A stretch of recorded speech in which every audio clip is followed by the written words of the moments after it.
Guys দেখো, আমি এখানে তরই দিয়ে আলু দিয়ে চিংড়ি মাছের ঝোল করবো, তাই প্রথমে আলুগুলো ভেজে নিচ্ছি।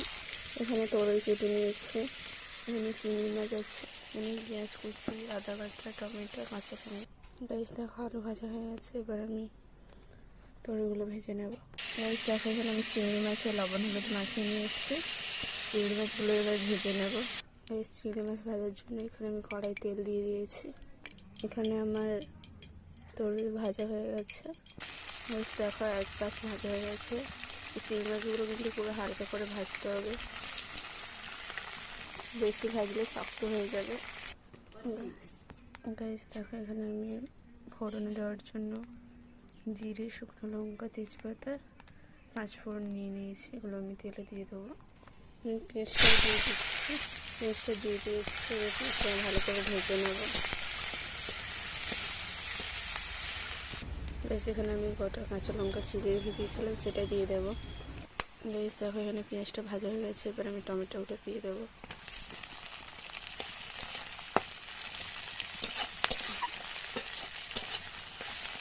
এবার আমি এখানে আদাটাও দিয়ে দেবো। আদাটা দিয়ে দিয়েছি, এবার আদাটা ভেজে নেব।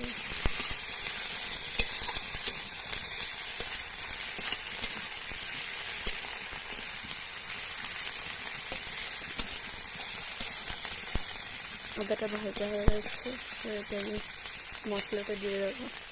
এখানে আমি লঙ্কা গুঁড়ি, হলদি গুঁড়ি এবার দিয়ে দেবো। এখানে আমি লঙ্কা গুঁড়ি, হলদি গুঁড়ি দিয়ে দিয়েছি।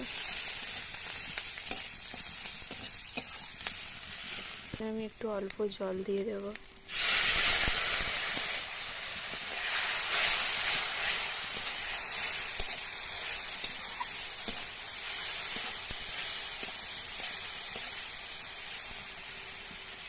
জলটা দিয়ে আমি মশলাটা ভালো করে কষিয়ে নেব।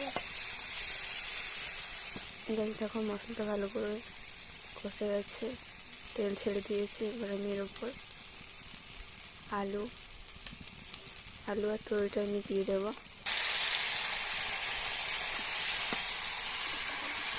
এখানে আমি লবণটাও দিয়ে দেবো। আলু আর তরইটা দিয়ে ভালো করে কষে নিয়েছি। এবার আমি চিংড়ি মাছগুলো দিয়ে দেবো।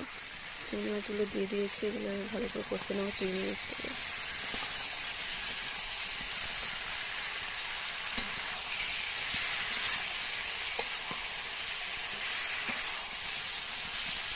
এখানে আমি একটু অল্প করে চিনি দিয়ে দেবো।